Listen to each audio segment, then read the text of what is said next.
Normally, rule changes in the NBA are formulated, implemented, and passed by the NBA's Board of Governors. But believe it or not, sometimes rule changes in the NBA come from the players themselves. So stay tuned and don't go away, because we're revealing times that NBA players forced rule changes. But first, a reminder about our brand new giveaway. We're giving away a PS5 with a copy of NBA 2022 and Madden 22. All you have to do is watch the full video, leave a like, comment the keyword hidden in the video, and make sure you're subscribed. It's that simple. First up, what's the most important thing when you're jumping up high? A safe place to land. Bruce Bowen was well known for frequently contesting jump shots and putting his foot where players would normally land. This was putting the ankles of defenders at serious risk of injury. After spraining Steve Francis' ankle and almost doing the same thing to Jamal Crawford, the NBA's Board of Governors issued a new rule stipulating that players must have a safe place to land. A safe place to land meaning the court and not Bruce Bowen's foot. It's ironic because Greg Popovich defended Bowen's move and said, "The people who cry about it are just frustrated about having to go against Bruce. I told Bruce, you be Bruce Bowen. You're the best defender in this league. You will not change the way you play defense." But Bruce Bowen isn't the only NBA player to force rule changes. In fact, the list of players who forced rule changes is really quite extensive. Another player to force a rule change is Rajon Rondo. Rondo is responsible for forcing the upside-down headbands rule change. Rondo is the guy who made wearing headbands upside down with the NBA logo inverted a fashion trend.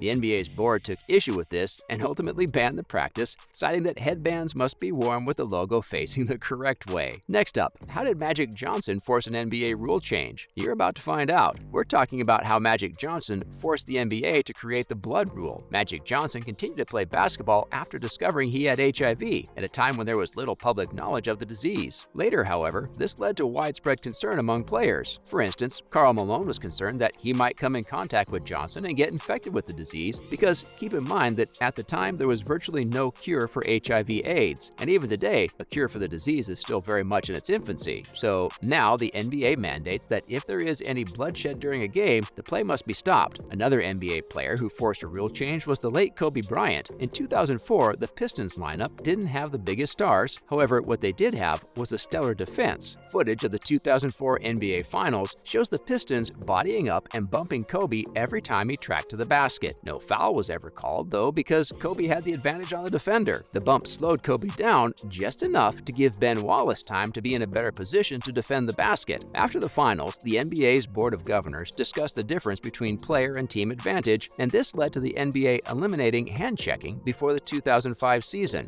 The purpose of the rule change is to give offensive players more freedom, but some argue that it has resulted in giving offensive players an unfair advantage. Afterward, scoring in the NBA skyrocketed. Up next, how did two legendary NBA players force rule changes? Let's take a look. Back in 2010, LeBron James brought his talents to the Sunshine State and joined the Miami Heat. Fans of James were eager to see him play in Cleveland, but clearly many Cleveland fans saw him as a traitor, and prior to his scheduled game on December 2nd, 2010, NBA executives were in the midst of investigating anti-LeBron merchandise, including hats, t-shirts, and signs. Executives soon discovered that t-shirts were circulating locally in Cleveland containing hateful messages directed at James. The NBA wasted little time warning fans not to wear the clothing items to the game, and even took the added steps of placing extra security at the entrances to make sure nobody had any clothing with hateful signs or imagery. To this day, the anti-hate propaganda rule in the NBA is still in effect. Another groundbreaking player who forced rule changes is Wilt Chamberlain. In fact, many of the basic rules that govern basketball today were created to curtail Wilt Chamberlain's amazing abilities. Many basketball historians have argued that Chamberlain was the single most dominant player who ever lived. And all you have to do is look at his stats to see that there's some credence in that assertion. The rules Chamberlain forced on the NBA range from shooters cannot cross the free throw line until the ball hits the rim, because he would simply throw the ball against the backboard and dunk, to changes in the dimensions of the court by widening the paint from 12 feet to 16 feet to keep Chamberlain further away from the basket. Offensive interference rules were also changed to stop Chamberlain from grabbing his teammates' shot from midair and then dunking them when they were headed into the basket anyway. The NBA even issued a new rule stating that the ball could not be passed over the backboard, because inbounders standing underneath the basket would regularly pass the ball over the backboard for Wilt. Stay tuned and don't go away, because revealing times that NBA players forced rule changes. Next up, were rules added in response to weird habits? You bet. It's no secret that many NBA players have some weird pre-game habits and rituals, and some players even have bizarre habits during games. One such player was Karen Butler. Butler had a strange habit of chewing straws. When Butler, a two two-time All-Star, came to Dallas, owner Mark Cuban brought up the potential dangers of chewing straws mid-game to the NBA, and the Karen Butler rule was created, which forced Butler to give up the unhealthy habit. Another NBA player that forced rule changes was Trent Tucker. The Trent Tucker, or TT rule, was designed to prevent any regular shot from being taken on the court if the ball is put into play with less than 0.3 of a second left on the game or shot clock, meaning that if there are 0.2 or 1/10 second left on the clock, the shot must be done by just the tips of a player's fingers. The rule was introduced after a controversial buzzer-beating shot against Michael Jordan. Another player who forced rule changes is Reggie Miller. Because of Miller, the so-called leg kick rule came into play. What's interesting about this rule, compared to the others though, is that it came into effect 88 months after Miller played his final game. During his career, Miller would sometimes kick his legs out on shots to attempt to draw fouls. Up next, how did the legendary Allen Iverson force an NBA rule change? You're about to find out. In 2005, the NBA became the first major sports league to institute a dress code. The mandate required baggy pants and jersey-wearing players, such as Allen Iverson, to wear business casual attire to games and a sports coat with dress shoes while on the bench. The rule is often referred to as the AI rule. However, some have referred to the rule as overtly racist. Iverson was blamed for causing the rule and was essentially blamed for it. Another player responsible for forcing some NBA rule changes is Daryl Chocolate Thunder Dawkins. Because of Chocolate Thunder, the NBA was forced to change the materials that backboards were made from due to his glass-shattering dunks. There were only 2 such incidents, but it was enough for the NBA to want to put a permanent stop to it. And although NBA legends like Wilt and Dr. J rocked big gold chains, it was because of Chocolate Thunder that the NBA banned them, because he would wear several of them at the same time. NBA legend Shaquille O'Neal forced some rule changes as well, including the backboard support and hack-a-Shaq rules. The NBA changed the backboard support and stanchion design after Shaq brought down the backboard twice, and the hack-a-Shaq rule was put in place because Shaq would repeatedly and intentionally foul a poor free throw shooter on an opposing team. This led to bad TV, which forced the NBA to punish teams who foul away from the ball, particularly in the last 2 minutes of a game. In this period, the fouled player would shoot 1 free throw, and his team would then keep possession of the ball. Finally, how did Michael Jordan force new rule changes? Both forced rule changes in the NBA. Michael Jordan was and always will be one of the NBA's colorful players. It's no surprise that he loved to wear colorful sneakers. Back in the day when Jordan ruled the court, every NBA player's sneakers were either black or white, but Jordan chose to sport black and red Air Jordan 1s during a preseason game, and the NBA banned them from regular season use. But Jordan refused to back down and challenged the NBA's rule, vowing to wear whatever shoes he wanted, whenever he wanted, even if it meant a $5,000 fine per game. Because of Jordan's defiance and a combination of Nike marketing, most players now wear Nike and Jordan shoes. Jordan was also the first player in history to have custom shorts made longer. Jordan's custom shorts thing spread through the NBA like a brush fire, and players' shorts got longer, and the shorter traditional style of shorts faded into oblivion. That's a wrap for today's video, sports fans. Thank you for watching.